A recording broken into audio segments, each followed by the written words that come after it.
Hello and welcome to Rolly Pulse, a new digital initiative by Rolly Books. I am Chirag Thakkar, commissioning editor at Rolly Books, and I'm very delighted to welcome you all to this very special discussion between Kiran Nadar and Roshini Vadehra on 10 of Kiran's favorite art pieces. Kiran, as many of you know, is a collector and patron of the arts. She has profoundly shaped and inspired the Indian art world, becoming a pivotal force in the country's cultural landscape with an influence and vision that has increased the visibility of Indian modern and contemporary art worldwide.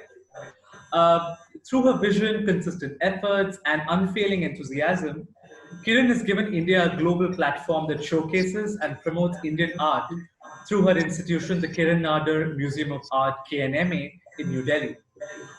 Engaging Kiran in this very exciting conversation is going to be Roshini Vadehra, who is director at the Vadehra Art Gallery. Roshni also successfully facilitated the opening of Vadehra's second gallery space in 2005, which has held important exhibitions of contemporary artists such as Atul Dodia, Anju Dodia, Shilpa Gupta, Nalini Malani, Sudeep Patwardhan, etc. Uh, Roshni has also set up the foundation for the India Contemporary Art, a non-profit organization that aims to broaden the audience for contemporary Indian art and establish a dialogue between the arts and the public through education and active participation in public art. She's also been a patron to several international museums. So welcome, Kiran. Welcome, Roshni. I do hope you enjoy this conversation. Thank you, Rolly Books, for this opportunity, and welcome, Mrs. Nadar. So let's start. Mrs. Nadar, you can start by talking about how you got interested in collecting art. Okay, I always had an interest in art, but in 1989-90, we were in the process of doing up our home. And that was the time that I decided that I would do up my house and started looking at the artists who I felt would be appropriate. So when you see the works that I have chosen, actually some of the works are from that period. So I bought 3 major works, which you will see, and soon got interested in art, but with no thought of setting up a museum or anything. It was just, I started collecting, and then I had no wall space, and I started putting things in my husband's office. And so that was done, and I was still looking at art. And then I decided, India needed to have a private museum. They needed the private sector also to do something for art, because it's just not enough for the government with the government museum. So it was an idea, and I spoke to a couple of people, including your father, actually. Yes. And they were very enthusiastic. They gave me a lot of support. And but if I had known how much it's going to take, maybe I wouldn't have got it. No, we're all very thankful for this happening. Mr. Nadar, how many works do you have in your collection? I don't have the exact count, but they're in about between 6,500 and 7,000. And out of 7,000 works, we've asked you to select 10 works. Yeah, because a lot of the works are very small works, and 6,500 really is the complete lot of works that we have. When someone asks you to select your favorite works, how do you go about select? I mean, I know we spoke briefly earlier, and it happened very quickly for you. But how do you think about your favorite works? Well, I think it started with me by starting with works that I live with. Yes. That I've still retained, even though my collection has grown. Those special works have stayed with me, and I haven't got bored of them. I still look at them. I still have a feeling of their belonging. And so they automatically came to my mind. Of course, I have had to leave some very important works out because the number was 10 and I still overshot to about 13. Yeah. But so, yeah, it was works I've lived with. And then as I've acquired works, the important works that have played a pivotal role in the museum were also works that I considered. So let's actually go back to the works that you live with. And one of my favorite stories that I've heard from you several times but I never get bored of is the one about how you brought the Rameshwar Bhuta home, your first Bhuta. So do you want to share that? Okay, so, you know, if you look at the Rameshwar Bhuta, maybe you'll see the image. It's a very dramatic, but a very, it's a difficult work to live with. It's not, you know, it's a male nude. And, but when I saw the work, I went to Rameshwar's studio and I saw the work, I was completely bowled over. So I told him, I will take it. And he gave me a photograph. There was no concept of an image as such on TV. I got a photograph and I brought it home and I showed it to my husband. And he was horrified. And he said to me, "Are you crazy? My mother lives with me on and off. Roshini is very small. You want to put up a painting of a male nude in the house for everyone to see?" So I said, okay, but I have committed.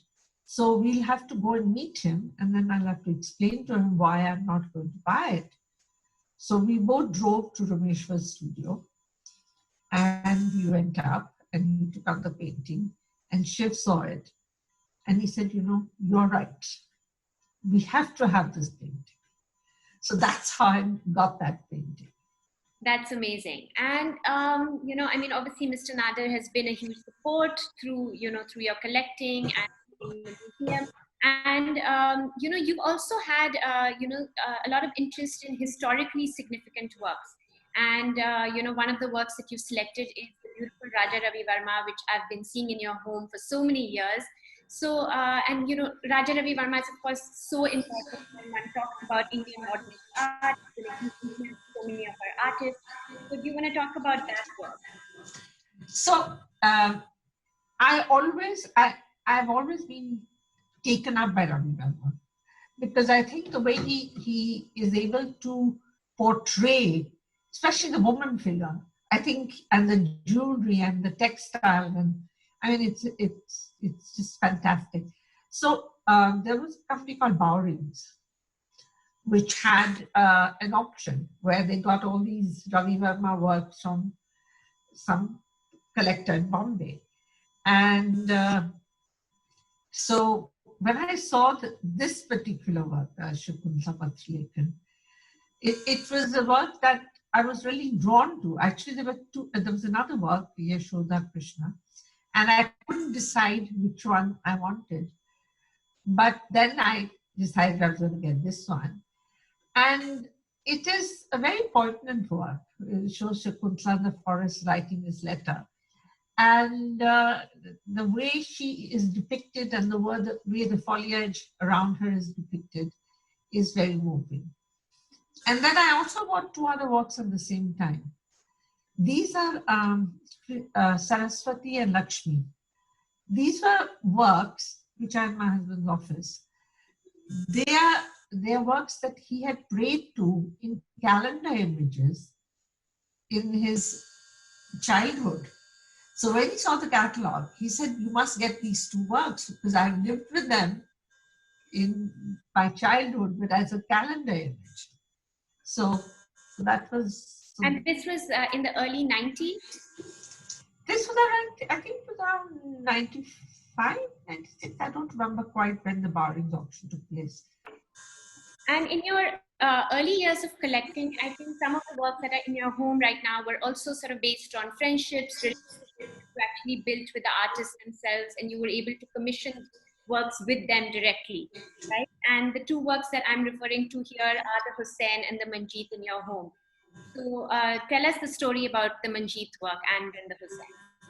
The Manjeet work has a very interesting story. I went to a studio at Gadi, and I saw what he was doing, and then there used to be a magazine called The Illustrated Weekly, and he had done these black and white um, drawings about the homeless in Bombay and various sort of other subjects, but they were beautiful drawings. So when I saw him, we started talking, and then he said, "Why don't you come over to my friend's house? We'll spend a few hours together." So I went with him to a friend of his house who was a singer, and so there he played the tabla, and she sang, and we spent this really nice evening together and got to know each other, which was really a wonderful thing to happen, because I retained my relationship with Manjeet as a friend for many years. I mean, all till he passed away. And then I told him that I want you to work a painting based on this drawings you've done for the Illustrated Weekly. And that's how this painting came about. And it's gorgeous. It's probably one of the most beautiful Manjeets I've ever seen. I think so too. I think it's really a very, very strong Manjeet. Yeah. And what about the Hussain? So the Hussain, again, at that time when I was looking for artists for the house, I felt one artist who I must have is a Hussain, because Hussain was the artist at that time. Yeah. So again, I met him through Rashta, and he came and saw the house. The house was, it was in an unfinished state, just the walls were up and there was nothing else, but spaces were defined. And I showed him where I'd like to put the painting. And he said, fine. And then he came back about 10, 15 days later, and he brought two paintings. And we saw them both. And then we decided we'd take both of them. So we bought, one was the Mahabharata, and the other was Mother's. Today, even though I might say that they are not, the Mahabharata is that, I mean, I've seen many more Hussain works which are more dramatic, better painted. But this painting has a special place for me because he painted it for the house, and then he would drop in occasionally and get onto a stool and repaint parts of the painting. He would say that I think the outline color is too white. I think I need to make it more cream. And was that scary for you? Were you like, oh my God, what is he doing to my painting? Not at all. It was so touching that he could do this, that somebody as great as him could come in and suddenly, do something that is different from any other artist who's ever done it. So, and most artists wouldn't have the sort of guts to do something like that, right? Especially live with no sort of preparation. Only yeah, but he was special. Yeah, absolutely. Yeah, I mean, you have the Mahabharata by Hussain, and then you have, what we informally call the Ramayana by Arpita Singh, which was a more sort of recent commission with her. So, and that's also been hanging in your home recently. So, would you like to talk about that? Okay, so the Arpita Singh painting came about, the commission came about after there was an auction of her work at Saffron Art. It was a work which was a large work of hers, which was like, I think, 20 feet was the height. It was very big. And it was a beautiful work, but it was impractical even for me. I had no space where I would put it. And I did bid on it. It was at Saffron. I did bid on it, but I didn't get it. I lost the bid. And I was very disappointed. So I said that I'm going to commission a really important work of Arpita's, and I'm going to leave this I told her that I like the subject of the Ramayana, Also because you had a Mahabharat by... Because I had a Mahabharat by Hussain. And also, I have a Mahabharat by of Arpita. Arpita's also. Yes. I thought that I should, ask her to give me a sister to that work. And I mean, that it's really a magnificent work. What she's done. And I think it's, I think she would find it hard to produce a work like that now. It's probably the last most important painting that she's produced.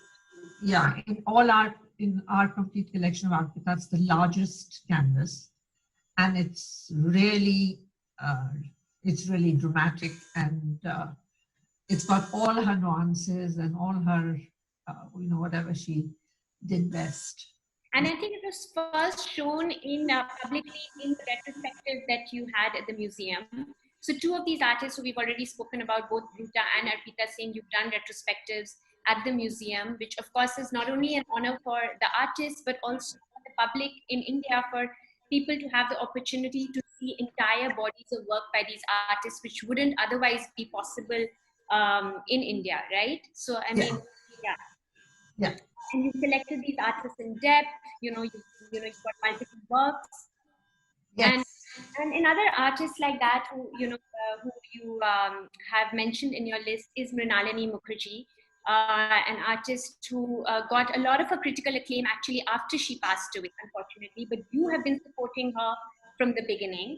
You've got a pretty significant body of work, and there's an interesting story with her as well. I bought Mrinalini when nobody used to buy her. Yeah. Absolutely. Again, she used to be in Delhi, and I would visit her studio, and I loved the hemp works that she did. And she worked so hard.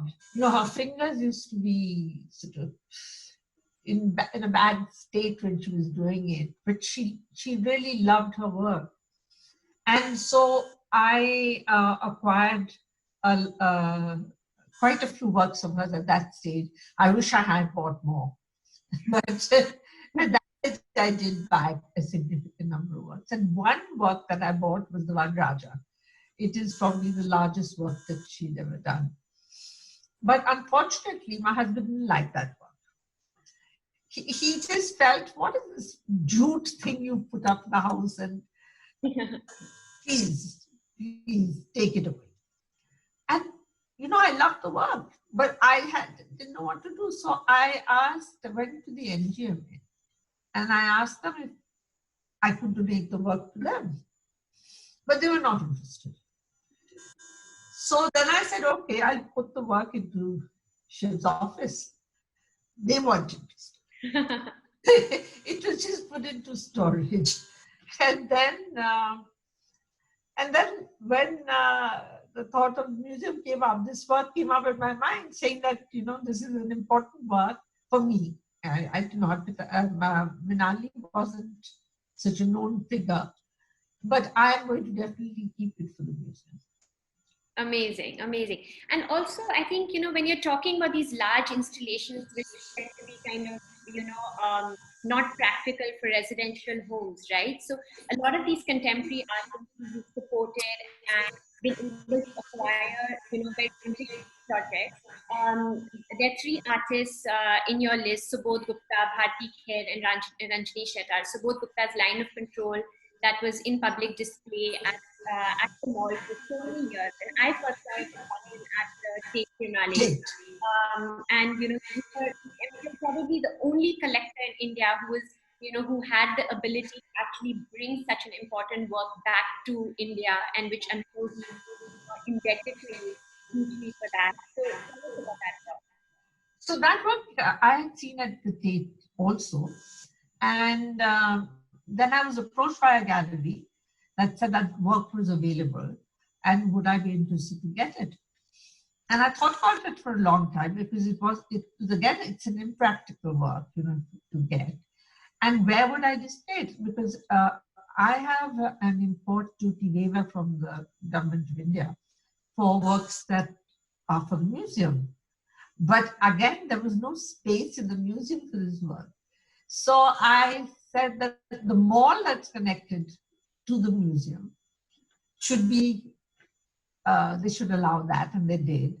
So we approached DLF and we asked them to be installed in. They said we have to strengthen the flooring. It's 26 tons of work. So they reinforced the flooring and we got the work installed. The team came from the UK, and with our team, it's in sections. It's installed. It's 26 feet by 26 feet. It's a very, and that was bought specially with the idea when I build a standalone museum, this is going to be an important work in the museum. So do you think that when you build, actually, you're in the process of now building your permanent space, early stages of that process, but do you think you'll actually be sort of, putting aside space for some of these really large works so that they don't have to sit in storage? Yeah, I will. I have spoken to David and told him some works that we be part of the permanent collection in the museum. We have to find a space for them. So this is one work that I would like. Don't want it to be in incessant storage. Yeah, exactly. And also the Happy Hair Elephant, right, which is also a huge art sculpture, probably one of the most beautiful, early sculptures that in this format. Yeah, so Bharti sculpture, I think it's one of her best works. And again, this was bought at an auction. And I fell in love with it. I just thought it was so poignant. The expression on the elephant's face, it is so moving. And we showed it at the first show we had at Saket. And at that time, at the opening of the show, we had allowed people to bring alcohol into the museum without realizing that it was so dangerous. So there were people wandering around with their wine, and the wine was being dropped on the floor, and I had visions of the wine falling on the elephant and damaging it forever. So we stood in a circle around the elephant, not letting anybody come close to it, and then we asked people to please don't bring your alcohol in. So that was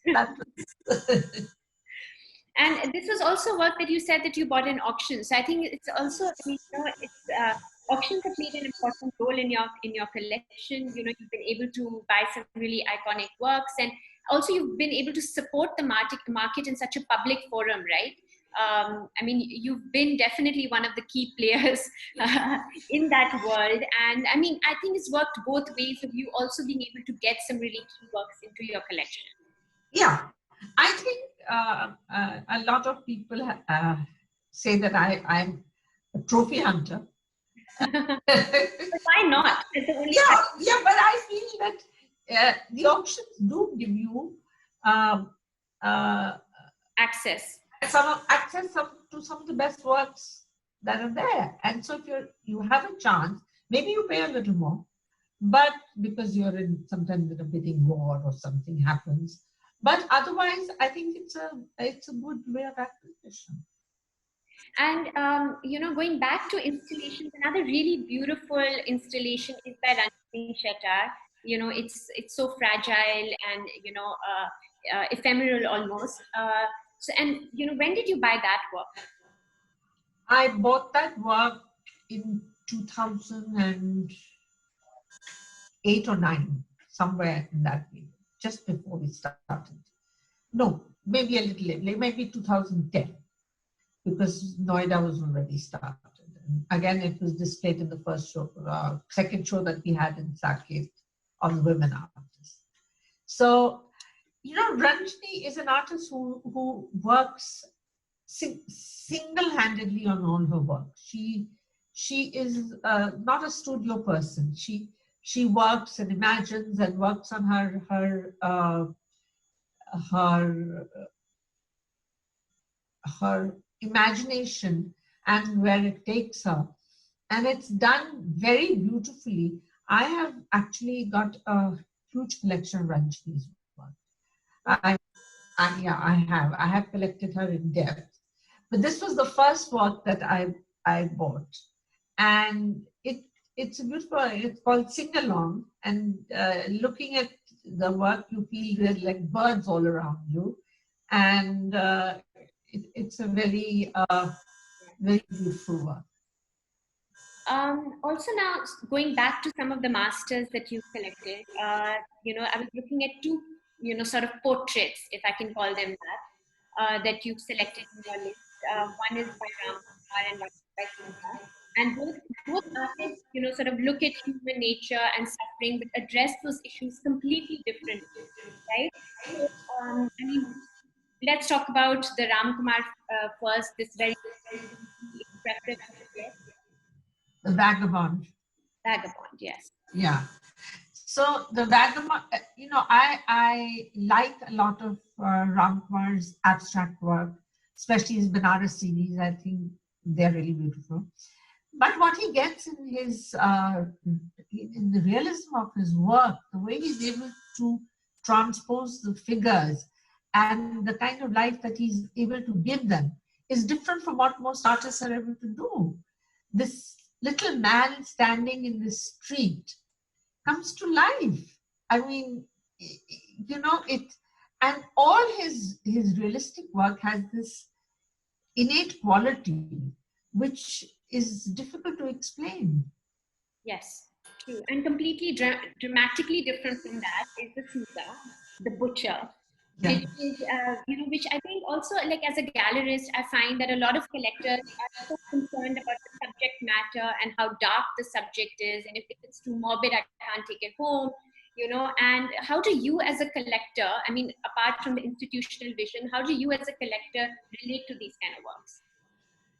I don't differentiate so much. If a work is something that I'm drawn to, I think I'm going to be able to live with it. And The Butcher is a work that I saw in the catalog. I never saw the work before I bought it, but just the image in the catalog was so strong. It's fantastic. And I have other very important works of Sousa's, but this work is especially important because I think he's able to put his soul into the work. Yeah, absolutely. Yeah. And completely differently from Ram Kumar, who also, his work absolutely is, but if you also knew the two artists, right? I mean, it kind of translates their personality into the works. It does, absolutely. And now I think the last two artists in your list are two abstract artists, beautiful works by Gaitonde and Raza. And, I was actually thinking about the museum and how you've, I don't know if it's intentional, but you've kind of been invested in this lineage of abstraction in India, whether it is Nasreen Mohammadi or Jairam Patel, even the current exhibition, which is absolutely spectacular, of abstract art, more contemporary. So there are these two works that you selected, again completely different, the Raza and Gaitonde. So Saurashtra, when I acquired it, it's one of the few works I acquired when I was bidding in the room. I normally bid on the phone, but I was in London. In fact, I think you were sitting next to you, next to me when I bid on it. It was initially I wasn't. When Christy said, "Look at this work; it's very important. It's very good. It's very important." They tried to sell it to me. I said it's very expensive. I don't think I'm going to go for it. But then I remember Yamini took me around the gallery to show me the work, and it was much stronger in real when you really saw the work than in the image. And then I'm sort of quite a sucker for things, so I went for it. And I think at that time it became the most expensive Indian work. Of course, after that it's been overshadowed by many other works. But and since I was in the room, it was a different experience bidding in the room. But it's also the most important period of Raza's sort of yes, and the colors and that scale. I mean, it's really hard to come by that kind of work. Yeah, this is the two Raza works which are really important, like Later or Tapavan but I think Saurashtra has the most moving quality of all the works. Absolutely. Absolutely. And another artist in this abstract genre is Gaitonde. So we'll end with him. And this one, the one that you selected, is also red. It's also red. Yeah, it's also red. It's a house. It's a work in my house. Yeah. It's another work that's in my house, and he's done many Devi series works, and he's done other red works also. But this, in size and scale, I think is better than them all. And it's sublime. Yeah, it's sublime. It's really sublime, and has a very important position in my home. And I have since then collected a lot of Gaitondes because I think he plays with abstraction beautifully. And there aren't that many abstract artists in India, and I think the ones we have should be nurtured. Absolutely. So I think we'll end with this. Thank you, Roli, for inviting us, and thank you, Mr. Nadar, for everything that you do for Indian art. And I hope we'll get many more opportunities like this to talk. Thank you, Roshini.